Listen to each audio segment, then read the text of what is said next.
Hello everyone, welcome back to my YouTube channel. আশা করি তোমরা সকলেই ভালো আছো, আমিও ভালো আছি। আজকে আরেকটি নতুন টপিক নিয়ে আলোচনা শুরু করতে, যেটা হচ্ছে অজীর্ণ রোগ। তো আমরা এই বোধে অনেকেই ভর্তি করি, অনেক মেডিসিন, অনেক ট্রিটমেন্ট, ডাক্তার দেখানো পরেও সারছে না।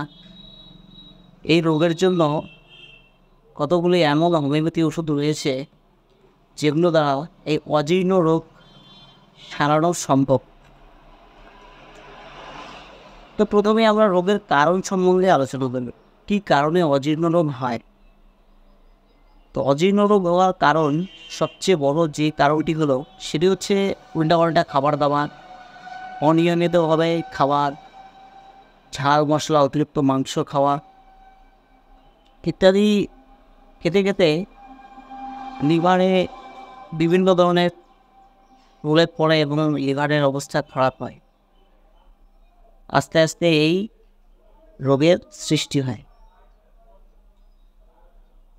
তো এই রোগের জন্য অনেক হোমিওপ্যাথি ওষুধ রয়েছে, তার মধ্যে কতগুলি ওষুধ আমি বলব, সিমটোমেটিক, সেগুলো খেতে হবে। তো প্রথমে আমি যে ওষুধটির কথা বলবো সেটি হচ্ছে পোডোফাইলাম 30। তো পোডোফাইলাম 30-র সিমটম কী হবে? পোডোফাইলাম 30-র সিমটম হবে প্রচুর পরিমাণে বমি হবে। বমিটা হবে সাদাটে এবং হলুদ রঙের মল হবে, না পায়খানা হলুদ রঙের হবে।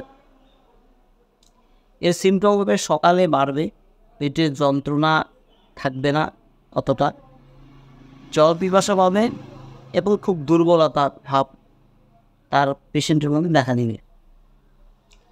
এবং দেখা যাচ্ছে অনেক সময় চোখ মুখ বসে যাচ্ছে প্রভৃতি হলে এই পোডোফাইলাম 30 আমরা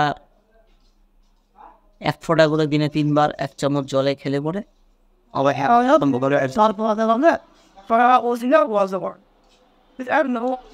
তো 2 নম্বরে আমরা যেই ওষুধটি নিয়ে আলোচনা করবো সেটি হচ্ছে সালফার 30। সালফারের সিমটম হবে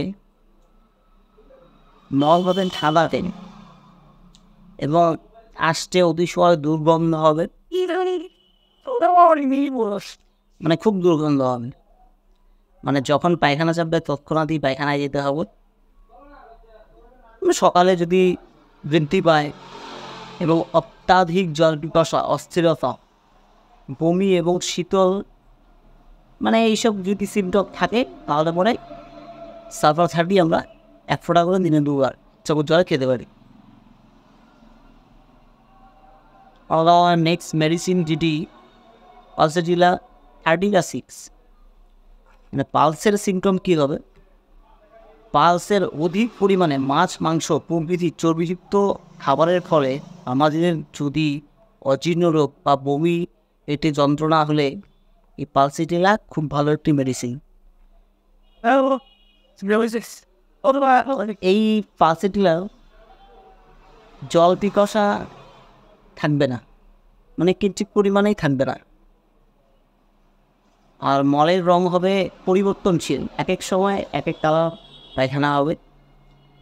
তো পালসেটিলায় মেইন যেটা ব্যাপার হচ্ছে সেটা হচ্ছে আমাদের মাছ মাংস বেশি খাওয়ার ফলে যদি অজীর্ণ রোগের সমস্যা দেখা দেয় তাহলে পরে আমরা পালসেটিলা 6 বা 30 খেলে পরে এই রোগ থেকে আরাম বোধ করতে পারি।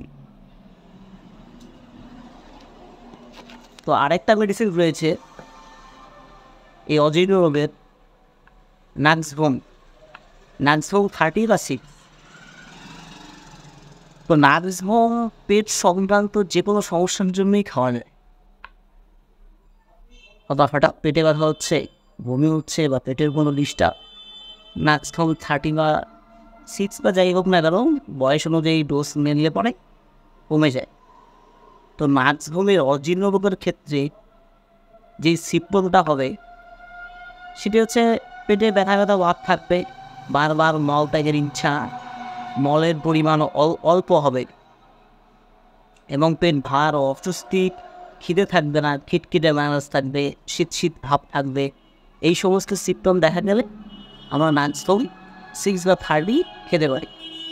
তাহলে পরে খুব ভালো অজীর্ণ রোগের জন্য কাজ দেবে। নেক্সট লাস্ট যে মেডিসিনটি রয়েছে সেটি হচ্ছে চায়না 6 বা 30। চায়না একটি খুব হোমিওপ্যাথিতে কার্যকারী ওষুধ। চায়নার সিমটম হবে বেশি পরিমাণে হলুদ মল হবে এবং ছেবড়ে মেশানো, কারণভুক্ত দ্রব্য অজীর্ণ হবে এবং মলের মধ্যে জলীয় মিশ্রিত কিছু বাজে পদার্থ থাকবে হলুদ রঙে,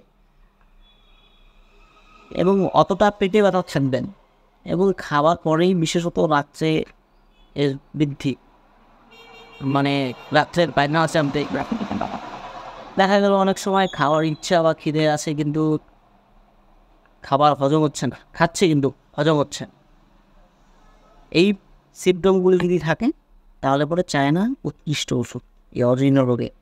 তো অবশ্যই তোমরা ডাক্তারের পরামর্শ নিয়ে ওষুধগুলো সেবন করবে। এগুলো ওষুধ খুব ভালো কাজ করে অজীর্ণ রোগে। তো আজকের মতো এই পর্যন্তই, আবার নেক্সট দেখা হচ্ছে আলাদা কোনো বিষয় নিয়ে। সবাই ভালো থাকো, সুস্থ থাকো, আর আমার চ্যানেলটিকে সবাই সাবস্ক্রাইব করে দিয়ে